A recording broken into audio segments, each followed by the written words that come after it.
नमस्कार दोस्तों, आप सभी का बहुत बहुत स्वागत है उत्तर पाठशाला में। आई होप आप सभी लोग घर पर होंगे, सुरक्षित होंगे। तो आज है 12 अगस्त और आज हम करने वाले हैं 12 अगस्त से रिलेटेड सभी करंट अफेयर्स का डीपली डिस्कशन, जो आपके एग्जाम पर्पज से बहुत ज़्यादा इंपॉर्टेंट है। तो दोस्तों, आप ये वीडियो बहुत ध्यान से देखिएगा। लास्ट में मैं आपसे एक क्वेश्चन भी पूछूंगा जिसका आंसर आपको हमारे कमेंट बॉक्स में देना होगा। तो दोस्तों, अगर आपको ये वीडियो पसंद आती है तो वीडियो को लाइक करें, शेयर करें और हमारे चैनल उत्तर पाठशाला को सब्सक्राइब करें। आप बेल आइकॉन को जरूर प्रेस कीजिएगा दोस्तों, जिससे चैनल से रिलेटेड सभी नोटिफिकेशन आपको सबसे पहले मिल सकें। आप हमें ट्विटर, फेसबुक और इंस्टाग्राम पर फॉलो कर सकते हैं। हमारे सभी सोशल हैंडल्स के लिंक इस वीडियो के डिस्क्रिप्शन में दिए हुए हैं। चैनल से रिलेटेड किसी भी जानकारी के लिए या हमारे व्हाट्सएप ग्रुप में जुड़ने के लिए आप हमें हमारे इस व्हाट्सएप नंबर पर भी कांटेक्ट कर सकते हैं। तो चलिए दोस्तों, शुरू करते हैं 12 अगस्त की कुछ इतिहास की महत्वपूर्ण घटनाओं के साथ। 12 अगस्त सन 1765 को इलाहाबाद संधि के तहत भारत में ब्रिटिश ईस्ट इंडिया कंपनी के शासन की शुरुआत हुई थी। 12 अगस्त 1908 को हेनरी फोर्ड की कार कंपनी ने पहला कार मॉडल बनाया था दोस्तों। 12 अगस्त 1914 को प्रथम विश्व युद्ध के दौरान ब्रिटेन ने ऑस्ट्रिया हंगरी पर हमले का ऐलान किया था। 12 अगस्त 1919 को ही भारतीय अंतरिक्ष कार्यक्रम के जनक वैज्ञानिक विक्रम साराभाई का जन्म हुआ था। 12 अगस्त सन 1920 को पोलैंड और रूस के बीच वारसा की लड़ाई शुरू हुई थी दोस्तों। और 12 अगस्त 1960 को नासा ने अपना पहला सफल संचार उपग्रह इको ए प्रक्षेपित किया था। और 12 अगस्त 1981 को आईबीएम ने अपना पहला पर्सनल कंप्यूटर पेश किया था, जिसकी कीमत दोस्तों $16,000 रखी गई थी। तो ये थी 12 अगस्त की इतिहास से रिलेटेड कुछ इंपॉर्टेंट घटनाएं। अब शुरू करते हैं आज के करंट अफेयर्स। हमारा पहला करंट अफेयर है, सरकार ने आत्मनिर्भर भारत को बढ़ावा देने के लिए 101 रक्षा वस्तुओं के आयात पर प्रतिबंध लगा दिया है दोस्तों। तो रक्षा मंत्रालय द्वारा 100 से अधिक वस्तुओं की एक सूची जारी की गई है, जिनके आयात के लिए निर्धारित समय सीमा के बाद उनके आगे के आयात पर प्रतिबंध होगा। प्रधानमंत्री के आत्मनिर्भर भारत आह्वान पर सैन्य मामलों के विभाग ने 101 वस्तुओं की एक सूची तैयार की है, जो रक्षा क्षेत्र में आत्मनिर्भरता की दिशा में एक बड़ा कदम है। साथ ही यह अनुमान है कि अगले 5 से 7 वर्षों के अंदर भारतीय उद्योगों के साथ लगभग 4 लाख करोड़ रुपए का अनुबंध करेंगे। अब सरकार ने आत्मनिर्भर भारत को जो बढ़ावा देने के लिए 101 रक्षा वस्तुओं पर जो प्रतिबंध लगाया है, बात करें उन 101 वस्तुओं की सूची के बारे में, तो सूची में तोपखानों की बंदूकें, असोल्ट राइफलें, कॉर्वेट, सोनार सिस्टम, परिवहन विमान, हल्के लड़ाकू हेलीकॉप्टर, रडार और अन्य कई वस्तुएं जैसे उच्च प्रौद्योगिकी हथियार प्रणालियां शामिल हैं। इस सूची में दिसंबर 2021 की सांकेतिक आयात प्रतिबंध के साथ पहियों वाले बख्तरबंद लड़ाकू वाहन एएफवी भी शामिल हैं, जिनमें से 5,000 करोड़ रुपए से अधिक की अनुमति लागत पर सेना को लगभग 200 एएफवी के लिए अनुबंध करने की उम्मीद है। नौसेना दिसंबर 2021 की सांकेतिक आयात प्रतिबंध तिथि के साथ पनडुब्बियों की मांग कर सकती है, जिसमें से लगभग 42,000 करोड़ रुपए की अनुमानित लागत पर 6 पनडुब्बियों के अनुबंध की उम्मीद है। वायुसेना के लिए दिसंबर 2021 के सांकेतिक आयात प्रतिबंध के साथ हल्के लड़ाकू विमान LCA Mk-1A को सूचीबद्ध करने का निर्णय लिया गया है। इनमें से 123 हल्के लड़ाकू विमान LCA Mk-1A के लिए लागत लगभग 85,000 करोड़ रुपए की अनुमानित आएगी। नेक्स्ट करंट अफेयर है, सरकार ने मानव हाथी टकराव पर राष्ट्रीय पोर्टल सुरक्षा का शुभारंभ किया है। तो केंद्रीय पर्यावरण मंत्री प्रकाश जावड़ेकर ने मानव हाथी टकराव पर एक राष्ट्रीय पोर्टल सुरक्षा को लॉन्च किया है। यह पोर्टल का उद्देश्य वास्तविक समय पर जानकारी के संग्रह और सही समय पर मानव हाथी टकरावों के निपटान का प्रबंधन करना है। साथ ही यह पोर्टल डेटा संग्रह प्रोटोकॉल, डेटा ट्रांसमिशन पाइपलाइन और डेटा विजुअलाइजेशन टूल सेट करने में भी मदद करेगा। राष्ट्रीय पोर्टल को विश्व हाथी दिवस के अंतर्राष्ट्रीय वार्षिक कार्यक्रम के दौरान लॉन्च किया गया है। हाथी संरक्षण और जंगली तथा पालतू हाथियों के बेहतर संरक्षण और प्रबंधन के लिए जानकारी और सकारात्मक समाधानों को साझा करने के लिए हर साल 12 अगस्त को विश्व हाथी दिवस मनाया जाता है। अब यहाँ से एक क्वेश्चन बनता है दोस्तों कि विश्व हाथी दिवस कब मनाया जाता है? तो विश्व हाथी दिवस मनाया जाता है 12 अगस्त को। तो विश्व हाथी दिवस के दिन सरकार ने मानव हाथी टकराव पर जो राष्ट्रीय पोर्टल की शुरुआत की है, उसका नाम क्या है? सुरक्षा पोर्टल। बात करें हाथी परियोजना के बारे में, तो हाथी परियोजना को साल 1992 में पर्यावरण और वन मंत्रालय द्वारा शुरू किया गया था। इस परियोजना का उद्देश्य वन्य जीव प्रबंधन को वित्तीय और तकनीकी सहायता प्रदान करना है। इसका उद्देश्य प्राकृतिक निवास स्थानों में हाथी आबादी का दीर्घकालिक अस्तित्व सुनिश्चित करना है। यह परियोजना हाथियों के प्रबंधन में अनुसंधान और पशु चिकित्सा देखभाल प्रदान करने और स्थानीय लोगों के बीच संरक्षण का भी समर्थन करती है। एशियाई हाथियों को प्रकृति के संरक्षण के लिए अंतर्राष्ट्रीय संघ IUCN रेड लिस्ट में लुप्त प्राय के रूप में सूचीबद्ध किया गया है। यह मुख्य रूप से है क्योंकि भारत को छोड़कर अधिकांश एशियाई देशों में निवास और शिकार के नुकसान के कारण हाथियों की आबादी कम होती जा रही है। वर्तमान में 50,000 से 60,000 एशियाई हाथी हैं, जिनमें से 60% जो हैं वो भारत में है। नेक्स्ट करंट अफेयर है, महिंद्रा राजपक्षे चौथी बार श्रीलंका के प्राइम मिनिस्टर बन चुके हैं। तो ये हैं दोस्तों महिंद्रा राजपक्षे। तो महिंद्रा राजपक्षे चौथी बार कहाँ के PM बन चुके हैं? वो बने हैं श्रीलंका के। तो श्रीलंका के पूर्व राष्ट्रपति महिंद्रा राजपक्षे ने चौथी बार देश के प्रधानमंत्री के रूप में शपथ ली है। यह कारनामा उनकी पार्टी की 5 अगस्त 2020 को संसदीय चुनाव में शानदार जीत हासिल करने की बाद हुआ है। महिंद्रा राजपक्षे को 9वीं संसद के लिए उनके छोटे भाई और राष्ट्रपति गोटाबाया राजपक्षे ने पद की शपथ ऐतिहासिक बौद्ध मंदिर केलानिया में राजमाह विहार उत्तरी कोलंबो उपनगर में दिलाई। श्रीलंका पीपल्स पार्टी SLPP के 74 वर्षीय नेता को श्रीलंका का PM नियुक्त किया गया है। इससे पहले 2004 में महिंद्रा राजपक्षे पहली बार प्रधानमंत्री चुने गए थे और 2018 और 2019 में फिर से संक्षिप्त अवधि के लिए नियुक्त किए गए थे। उन्हें 2005 से 15 तक द्वीप राष्ट्र के अध्यक्ष के रूप में भी कार्य किया है। अब महिंद्रा राजपक्षे बने हैं कहाँ के PM? वो बने हैं श्रीलंका के PM। तो ये है दोस्तों मैप में श्रीलंका। बात करें श्रीलंका की, तो श्रीलंका आधिकारिक नाम जिसका श्रीलंका समाजवादी जनतांत्रिक गणराज्य है, दक्षिण एशिया में हिंद महासागर के उत्तरी भाग में स्थित एक द्वीपीय देश है। भारत के दक्षिण में स्थित इस देश की दूरी भारत से मात्र 31 किलोमीटर है।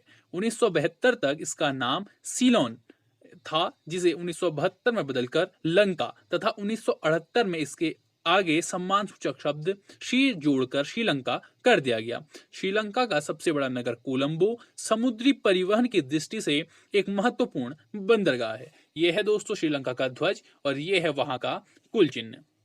श्रीलंका की जो राजधानी है वो है श्री जयवर्धनापुरा कोट्टे अभी की, और इससे पहले थी कोलंबो, और कोलंबो ही वहां का सबसे बड़ा नगर भी है। बात करें श्रीलंका की राजभाषाओं की, तो सिंहला और तमिल वहां की राजभाषाएं हैं और अंतरजातीय संवाद के लिए वहां अंग्रेजी भाषा प्रयुक्त की जाती है। दोस्तों वहां के निवासियों को बोला जाता है श्रीलंकन, और वहां की जो सरकार का प्रकार है वो है लोकतांत्रिक समाजवादी गणराज्य, और वहां के राष्ट्रपति हैं गोटाबाया राजपक्षे, और श्रीलंका के प्रधानमंत्री कौन बने हैं? वो बने हैं महिंद्रा राजपक्षे। और उसकी स्थापना यानी कि जो स्वतंत्रता मिली थी उसे यूनाइटेड किंगडम से, वो मिली थी 4 फरवरी 1948 को। कब मिली दोस्तों? 4 फरवरी 1948 को। और वहां की यानी कि श्रीलंका की जो मुद्रा है वो है श्रीलंकाई रुपया। क्या है दोस्तों? श्रीलंकाई रुपया। नेक्स्ट करंट अफेयर है, अंडमान और निकोबार द्वीप समूह के लिए सबमरीन केबल कनेक्टिविटी का शुभारंभ हुआ है। तो प्रधानमंत्री श्री नरेंद्र मोदी द्वारा अंडमान और निकोबार द्वीप समूह को जोड़ने वाली submarine optical fibre cable OFC की शुरुआत की गई है। 2300 किलोमीटर लंबी पनडुब्बी केबल बेहतर इंटरनेट और मोबाइल कनेक्टिविटी प्रदान करके अंडमान और निकोबार द्वीप समूह में अनगिनत अवसर पैदा करेगी। Submarine optical fibre cable OFC Andaman और निकोबार द्वीप समूह को सस्ती और बेहतर कनेक्टिविटी तथा डिजिटल इंडिया के सभी लाभों को प्राप्त करने में सक्षम बनाएगी। नेटवर्क ऑनलाइन शिक्षा, टेलीमेडिसिन, बैंकिंग प्रणाली, ऑनलाइन ट्रेडिंग में सुधार और पर्यटन को बढ़ाने में द्वीप की मदद करेगा। अंडमान और निकोबार द्वीप समूह को मुख्य भूमि से जोड़ने वाले ऑप्टिकल फाइबर केबल OFC के लॉन्च से भारत प्रशांत क्षेत्र के लिए भारत की नई व्यापार रणनीति के तहत एक महत्वपूर्ण भूमिका निभाने की उम्मीद है। अब सबमरीन केबल कनेक्टिविटी का शुभारंभ कहाँ हुआ है? अंडमान और निकोबार द्वीप समूह में। तो ये है दोस्तों मैप में अंडमान और निकोबार द्वीप समूह। बात करें अंडमान और निकोबार द्वीप समूह की, तो अंडमान बंगाल की खाड़ी में स्थित भारत के अंडमान और निकोबार द्वीप समूह का उत्तरी भाग है। अंडमान अपने आंचल में मूंगे की दीवारें, साफ स्वच्छ सागर तट, पुरानी यादों से जुड़े खंडहर और अनेक प्रकार की दुर्लभ वनस्पतियों को संजोए हुए है। इस द्वीप समूह में कुल 572 द्वीप हैं। अंडमान का लगभग 86% क्षेत्रफल जंगलों से ढका हुआ है। समुद्री जीवन, इतिहास और जल क्रीड़ाओं में रुचि रखने वाले सैलानियों को यह द्वीप बहुत रास आता है। जो यहाँ की राजधानी है दोस्तों वो है पोर्ट ब्लेयर, और वहाँ का सबसे बड़ा शहर भी कौन सा है? Port Blair. और वहाँ की राजभाषा है हिंदी और अंग्रेजी।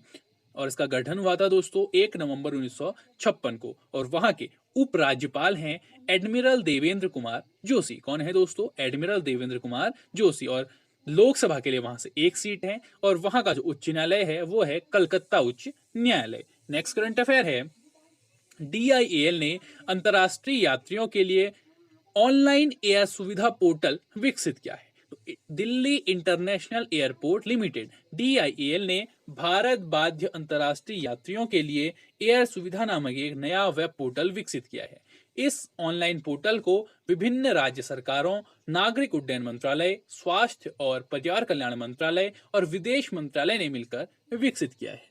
बात करें DIAL ने एयर सुविधा जो स्टार्ट की है उसके बारे में, तो यह पोर्टल भारत बाध्य अंतर्राष्ट्रीय आगमनकर्ता के लिए है, जो उन्हें अनिवार्य स्वघोषणा पत्र भरने में सक्षम बनाता है। साथ ही योग्य यात्री अनिवार्य संस्थान संगरोध प्रक्रिया से छूट के लिए ऑनलाइन आवेदन भी कर सकते हैं। एयर सुविधा पोर्टल यात्रा को संपर्क रहित रहने के लिए तैयार किया गया है, क्योंकि अभी यात्रियों को भारत में आने पर स्वघोषणा और संगरोध छूट फॉर्म भरना पड़ता है। अभी भारत में आने वाले अन्य सभी अंतर्राष्ट्रीय यात्रियों को अपनी लागत पर 7 दिनों के संस्थागत संगरोध की अनिवार्य प्रक्रिया का पालन करना पड़ता है।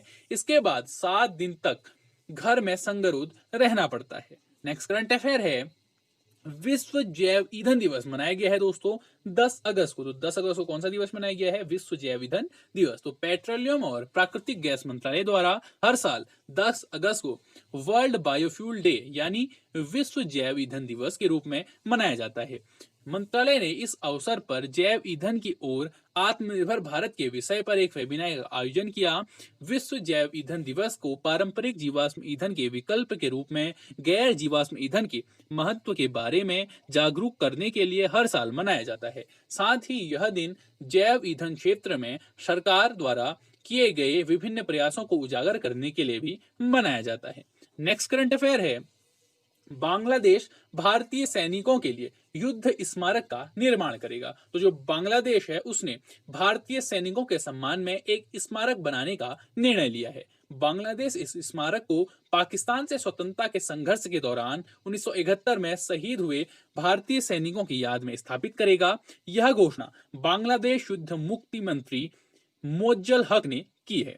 बांग्लादेश सरकार ने 1971 के लिबरेशन युद्ध के महत्व का हवाला देते हुए त्रिपुरा की सीमा पर स्थित ब्राह्मणबाड़िया जिले के आशुगंज में 3.5 एकड़ का चयन किया है, जहां भारतीय सेना ने पाकिस्तान सेना के साथ कई निर्णायक लड़ाइयां लड़ी थी। प्रस्तावित स्मारक केवल भारतीय सेना के लिए है, ताकि भारतीय सेना और बांग्लादेश के स्वतंत्रता सेनानियों के बीच अमरदीप को संजोया जा सके। अब भारतीय सैनिकों के लिए युद्ध स्मारक बनाने का निर्णय किया है बांग्लादेश ने। तो ये है दोस्तों मैप में बांग्लादेश। तो बात करें बांग्लादेश की, तो बांग्लादेश गणतंत्र दक्षिण जम्बूद्वीप का एक राष्ट्र है। देश की उत्तर पूर्व और पश्चिम सीमाएं भारत और दक्षिण पूर्व सीमा म्यांमार देशों से मिलती है। दक्षिण में बंगाल की खाड़ी है। बांग्लादेश और भारतीय राज्य पश्चिम बंगाल एक बांग्ला भाषी अंचल बंगाल है, जिनका ऐतिहासिक नाम बांग्ला है। इसकी सीमा रेखा उस समय निर्धारित हुई जब 1947 में भारत के विभाजन के समय इसे पूर्वी पाकिस्तान के नाम से पाकिस्तान का पूर्वी भाग घोषित किया गया। यह है दोस्तों बांग्लादेश का ध्वज और यह है वहां का कुल चिन्ह। बांग्लादेश की जो राजधानी है वो है दोस्तों ढाका, और ढाका ही वहाँ का सबसे बड़ा शहर भी है, और वहाँ की राजभाषा है बांग्ला, और जो वहाँ की सरकार का प्रकार है वो है संसदीय गणतंत्र वाली सरकार, और वहाँ के प्रधानमंत्री हैं अभी शेख हसीना, और वहाँ की राष्ट्रपति हैं अब्दुल हामिद। बांग्लादेश को स्वतंत्रता की घोषणा हुई थी दोस्तों पाकिस्तान से 26 मार्च 1971 को, और जिस दिन बांग्लादेश आजाद हुआ वो डेट थी 16 दिसंबर 1971, और उस दिन को यानी कि 16 दिसंबर को बांग्लादेश में विजय दिवस के रूप में मनाया जाता है। बांग्लादेश की मुद्रा दोस्तों टका है। क्या है? टका। नेक्स्ट करंट अफेयर है, WWE के पूर्व रेसलर जेम्स, जिन्हें कामला के नाम से जाना जाता था, उनका निधन हो गया है। तो ये हैं दोस्तों जेम्स हैरिस, जिनका निधन हुआ है। तो कमला के नाम से लोकप्रिय पूर्व रेसलर जेम्स हैरिस का निधन हुआ है। हैरिस ने हल्क होगन, द अंडरटेकर और आंद्रे द जॉइंट सहित WWE इतिहास के सबसे बड़े सुपरस्टारों के साथ फाइट की थी। द युगांडा जॉइंट एक अनूठा चरित्र था जिसने यादगार तरीके से रिंग के अंदर और बाहर दोनों तरफ लोगों को आकर्षित किया। जेम्स हैरिस ने mid south world class championship wrestling WCW और WWE में रेसलिंग की थी। हैरिस ने 1984 में रेसलिंग बोबो ब्राजील के संरक्षण में रेसलिंग में अपना करियर शुरू किया था। तो जेम्स हैरिस, जिन्हें कमला के नाम से जाना जाता था, उनका अब निधन हो गया है। अब बात करें हमारे कल की वीडियो क्वेश्चन की, तो हमारी कल की वीडियो क्वेश्चन था, हाल में भारत छोड़ो आंदोलन की कौन सी वर्षगांठ मनाई गई है? तो इसका सही उत्तर था दोस्तों ऑप्शन नंबर डी, 78वीं। तो जी हाँ दोस्तों, हाल में भारत छोड़ो आंदोलन की 78वीं वर्षगांठ मनाई गई है, और इसके सही आंसर देने वालों के नाम है विशु बॉय और साक्षी आर्या। अब बात करते हैं हमारे आज की वीडियो के क्वेश्चन की। हमारी आज की वीडियो का क्वेश्चन है, हाल में किस राष्ट्र ने पर्यावरणीय आपातकालीन स्थिति की घोषणा की है? आपके ऑप्शन है मालदीव, मॉरिशस, मलेशिया और श्रीलंका। आपको अपना आंसर हमारे कमेंट बॉक्स में कमेंट करना है। तो दोस्तों, हर संडे को सुबह 11 बजे उत्तर पाठशाला आपकी रिवीजन के लिए एक करंट अफेयर्स पर आधारित क्विज ऑर्गेनाइज कराता है। तो इस संडे को 11 बजे आप उस क्विज में हिस्सा जरूर लीजिएगा, जिससे आपके करंट अफेयर्स का रिवीजन हो सके। That's all for today. Thank you. Till next video.